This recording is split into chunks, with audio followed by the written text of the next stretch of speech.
안녕하세요. 합동문사대학교 명예교수 김경호 변호사입니다. 헌법재판소 선고가 지연되고 있습니다. 지연된 정의는 정의가 아닙니다. 국론 분열의 우려는 이미 이제 물 건너갔습니다.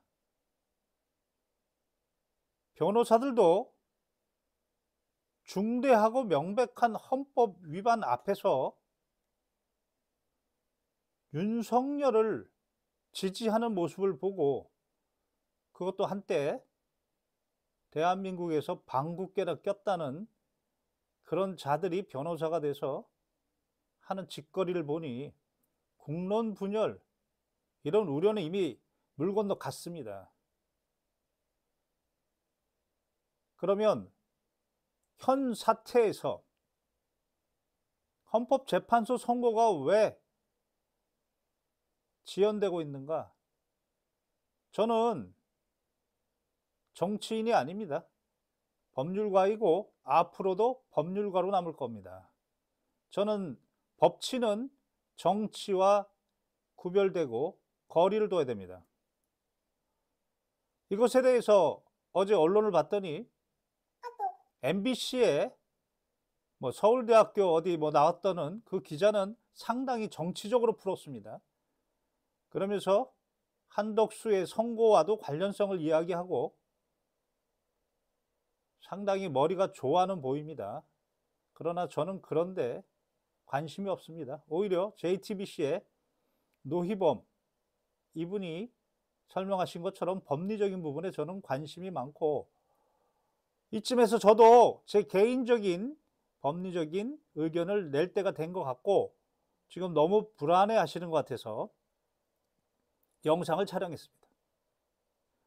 저는 지금 일관되게 설명하고 있는 거, 이러한 사태를 일관되게 설명하고 있는 포인트가 있습니다. 윤석열은 헌법 84조의 특권이 있었습니다. 형사불소추 특권이 있었습니다. 그런데 내란의 죄, 형법 87조, 저는 군형법 5조까지, 왜냐? 무장 병력에 지시한 국군 통수권자, 헌법의 충성 의무 위반, 반역이라고 얘기하고 있지만, 반란이라고 얘기하고 있지만, 지금은 박세현의 기소대로 내란으로 이야기해서, 그리고 외환의 죄도 있는데 이 부분도 지금 기소가 안 돼 있는데, 아무튼 형법 87조 내란죄, 우두머리 다툴 수 있을까요? 윤석열의 변호인이 아무리 날고 기고 용 빼는 재주가 있다고 하더라도 온 국민이 지켜봤고 증거가 명백하고 중대한데 다툴 수 있을까요? 변호를 한다면 딱 한 가지밖에 없다고 했습니다. 증거 자체를 다툴 수가 없으니 증거 사용을 다투겠다. 증거 사용. 증거 사용을 못 사용하도록 다투겠다. 그게 절차적 흠결. 절차 가지고 열라 주장해댈 거다. 이런 얘기를 말씀드렸습니다. 그 절차 중에 가장 중요한 게 수사관 할건이었습니다. 윤석열은 행정부 수반이면서 국군 통수권자이기 때문에 대한민국의 공무원, 군인 모두 지시를 내렸습니다. 그러다 보니 여기에 적용되는 수사관 할건 관련된 법률이 공수처법, 형사소송법, 검찰청법, 군사법원법까지, 이것에 대해서 정확하게 맥을 짚고 설명하는 사람이 처음에 없었습니다. 그래서 제가 그 부분을 짚었고, 그렇게 짚지를 못하니까 심우정 검찰이 장난을 쳤습니다.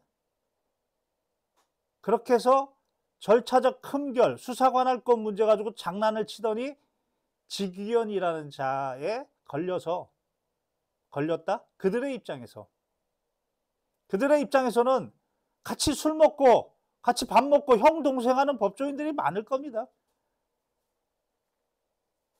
그 절차적 흠결의 주장, 그렇게 열라 주장해 놓은 것 중에 하나, 지기현한테 걸려서 그래서 구속 취소가 나온 겁니다. 그러나 지기현은 절차적 흠결 외에 판사들의 바이블, 법원 실무제요에 따라서 재구속의 제한이 없기 때문에 구속 사유, 내용까지 판단해야 되는데 고의적으로 판단하지 않았다는 겁니다. 그리고 71년 동안 날 기준을 시간 기준으로 했고 그 시간도 일부러 체포 구속 적부 심사가 있었는데 그 10시간 33분을 일부러 빼지를 않았습니다. 그거 빼야 됩니다. 그런 식으로 구속 취소를 해줬다. 마찬가지입니다. 탄핵 심판에서도 그 증거가 너무나 명백하고 중대합니다. 다툴 수 있는 방법은 그 증거를 사용할 수 있게 하느냐, 이 절차적 주장, 온갖 주장을 다 했습니다. 이제 와서 생각해 보니까 검사장 출신이라는 사람이 저런 주장을 하나, 아니 낯을 놓고 기억이 아니라는 주장을 저렇게 뻔뻔하게 하나 싶었는데 바로 거기에 포인트가 있었던 겁니다. 탄핵 심판에서 변호인이 별 시시콜콜한 말도 안 되는 절차적 주장을 하면 재판부는 변호인의 주장은 이렇다. 1, 2, 3, 4, 5, 6, 7, 8, 9, 10 이런 이거 다 적고 그에 대해서 하나씩 판결을 해줘야 됩니다. 바로 그것을 노린 겁니다. 내용상으로는 증거가 너무나 명백하고 너무나 중대해서 다툴 수가 없으니까 온갖 주장을 절차적으로 증거 사용하지 못하도록 주장한 겁니다. 이제와 생각해 보니 예를 들어서 내란이라는 것은 형법 84조 형사소추특권의 예외 형사책임의 문제입니다. 그러나 탄핵 심판, 탄핵의 문제는 헌법 65조의 문제입니다. 헌법과 법률의 위반의 문제입니다. 그리고 탄핵은 파면은 징계의 성격입니다. 다른 공무원은 검사만 하더라도 견책도 있고 감봉도 있고 정직도 있고 파면도 있고 해임도 있고 면직도 있고 면직, 해임, 파면. 이번에 파면 기각이 됐다고 하나 파면에 이르는 정도는 아니라는 겁니다. 그렇다면 법 위반이 있으면 그 밑에 징계할 수 있습니다. 이 부분에 대해서 언론이 한마디도 얘기하지 않습니다. 대통령은 딱 하나 있습니다. 징계 중에 파면입니다. 헌법 66조 2항, 헌법 69조 헌법 준수 의무. 이 헌법 준수 의무 위반하면 그냥 파면입니다. 이 부분은 좀 이따 말씀드리겠습니다. 따라서 서로 다릅니다. 형사는 그 증명의 정도가 합리적인 의심을 모두 배제할 정도로 고도의 입증이 필요합니다. 제가 예를 들어서 확률로 95% 이상 이렇게 말씀드렸습니다. 반면에 징계의 경우에는 형사하고 다릅니다. 징계의 경우에 파면은 그 대통령이라는 공직에서 박탈시키는가 여부의 문제이고 형사 책임의 문제는 전과자가 되느냐, 무기징역이 되느냐, 사형이 되느냐의 문제입니다. 전혀 본질이 다른 겁니다. 따라서 파면, 징계의 경우에는 대법원 판결에 따르면 그 사실 인정을 할 정도의 고도의 개연성, 쉽게 이야기하면 10중 8구, 80에서 90% 가능성만 있으면 되겠다. 그런데 여기서 중요했던 게 김용현이 검찰 가서 있는 대로 다 얘기했습니다. 여인영이 검찰 가서 있는 대로 다 얘기했습니다. 곽종근도 마찬가지. 그러나 곽종근은 그 진술을 바꾸지 않았습니다. 그러나 김용현이나 여인영이는 나중에 변호인의 이야기를 듣고 바꿨습니다. 여기서 문제가 되는 게 형사에서는 검사 앞에서 이야기했던 거 형사소송법상 부인하면 재판의 증거로 사용을 못하도록 개정이 됐습니다. 이제 검사도 예전에는 검사 앞에서 조소를 받으면 합리적인 의심의 범위를 넘어선 거다. 그거는 믿어야 된다. 증거로 사용할 수 있다. 이렇게 판단했던 것을 이제는 검사도 못 믿겠다. 이런 얘기입니다. 그거는. 그런데 95%의 확률의 믿음직함, 믿음, 그것에 검사는 못 들어온다. 이런 의미밖에 안 되는 겁니다. 반면에 징계는 고도의 개연성, 8, 90%의 개연성만 있으면 되기 때문에 이 경우에 김용현이나 여인영이나 검사 앞에서 진술할 때 자신들의 변호사가 옆에 있었고 그 변호사의 조력을 받았고 그리고 자신의 임의대로 진술을 했고 그리고 나중에 더 중요한 건 꼼꼼하게 몇 시간씩 읽어가면서 수정을 했고 그리고 나서 내가 진술한 게 맞다라고 도장을 찍었고 그러면 헌법재판소법 44조 1항 헌법재판의 본질에 반하지 않는 범위 내에서 형사소송법을 준용한다. 형사소송법을 그대로 준용하면 김용현이나 여인영이 부인하면 그 진술 조서를 탄핵 심판의 증거로 사용할 수 없지만 헌법재판의 본질, 즉 헌법재판은 파면, 즉 징계이기 때문에 형사가 아니기 때문에 증명의 정도도 10중 8구이면 되기 때문에 검사 앞에서 변호사 조력 다 받고 네가 스스로 읽고 네가 스스로 도장 찍었으면 그 정도면 그런 정도의 전문 증거면 이제까지 헌법재판소가 개원하고부터 지금까지 한 번도 일관적으로 한 번도 바꾸지 않고 일관적으로 적용했던 게 그 증거는 증거 능력이 있다. 증거로 사용할 수 있다. 이것을 공격하려고 오세훈이 원희룡이 뭔 수석했다고 하는 그리고 안창호까지 국가 무슨 인권위원장인지 뭔지 이런 자들이 그리고 변호인단이 떼거지로 공격한 겁니다. 이 부분의 절차적 판단에 신중하게 해라. 그리고 과정에서는 이런 떼거지로 공격하면 지연 효과도 있고 대표적으로 제가 지금 말도 안 되는 헌법 또 헌법재판소법 형사소송법 한 번만 읽어보면 사법고시를 붙었다고 하는 자라면 한 번만 읽어보면 그런 주장을 창피해서 할 수가 없는데 이번에는 창피고 나발이고 무조건 지연 이것 때문에 과정에서도 주장하고 그렇게 뭉탱이로 말도 안 되는 절차 주장을 했기 때문에 그거 지금 작성하느라고 그 중에 한 명만 걸려라 했더니 8명 중에 지금 한 명이 절차 관련돼서 걸려 있는 것 같습니다. 뭐 언론에 나오지 않았습니까? 뭐 한 명이랍니다. 예를 들어서 여러 명이었으면 직위원회처럼 6대 2를 넘어서는 5대 3 정도면 그 증거에 대해서 사용이 문제가 될 수 있지만 한 명이라면 7대 1 그 증거 사용할 수 있습니다.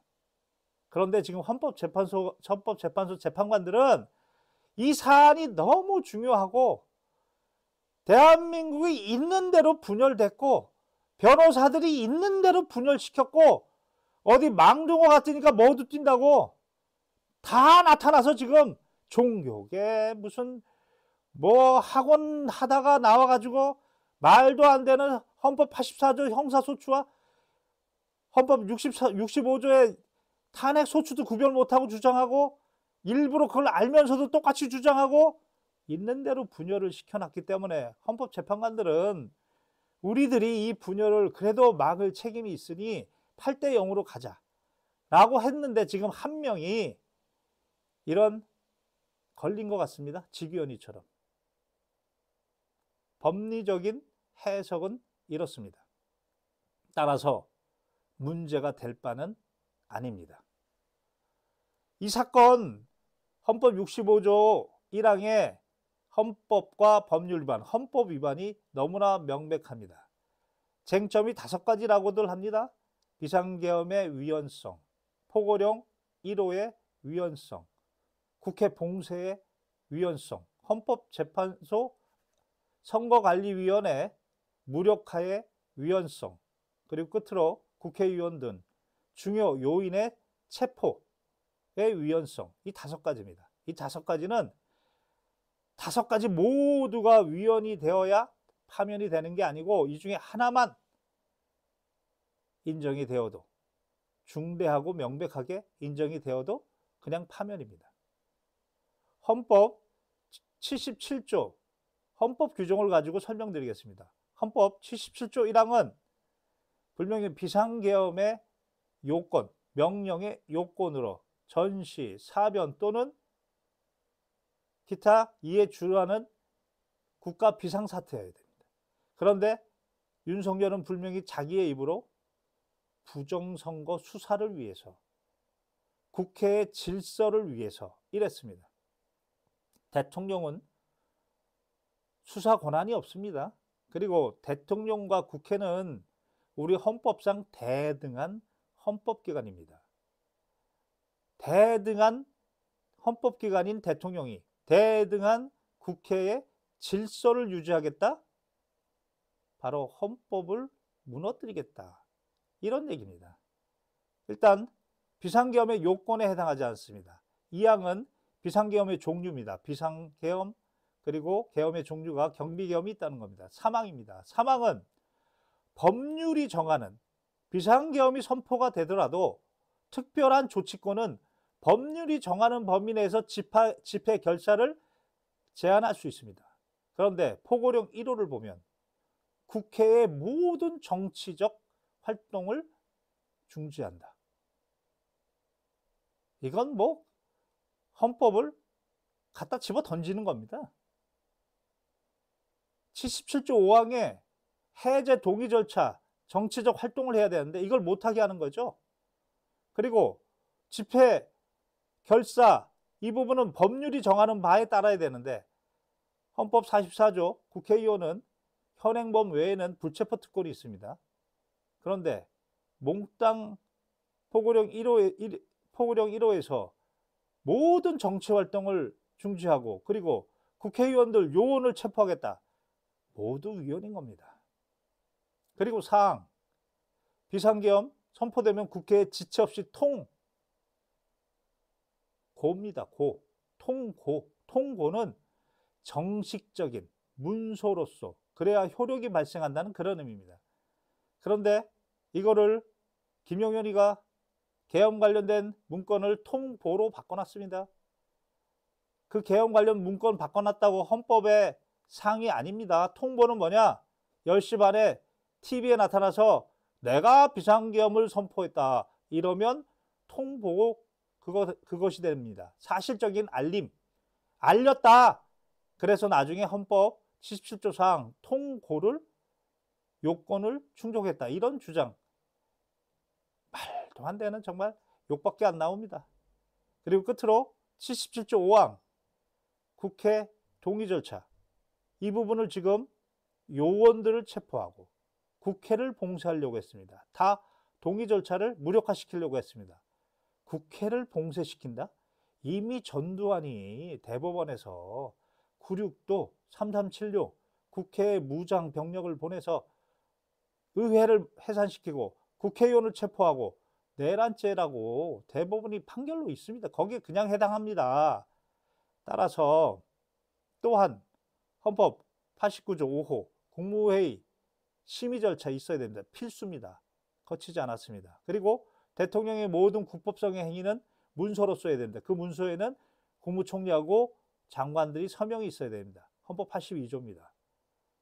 헌법 77조 위반, 헌법 82조 위반, 헌법 89조 5호 위반, 그 위반의 정도가 중대하고 그리고 명백하고 그 5가지가 비상계엄의 위헌성, 포고령 1호의 위헌성, 국회 봉쇄의 위헌성, 성관위는 헌법 114조에 헌법의 독립기관, 다시 말해서 대통령하고 대등한 독립기관입니다. 여기다 대고 직무를 감찰하겠다?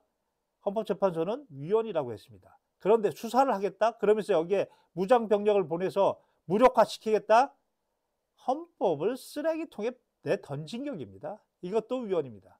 그리고 국회의원 등 요인 체포의 위헌성, 그 어느 것 하나 5가지, 어느 것 하나 뺄 거 없이 모두 위헌이고 모두 중대하고 모두 명백합니다.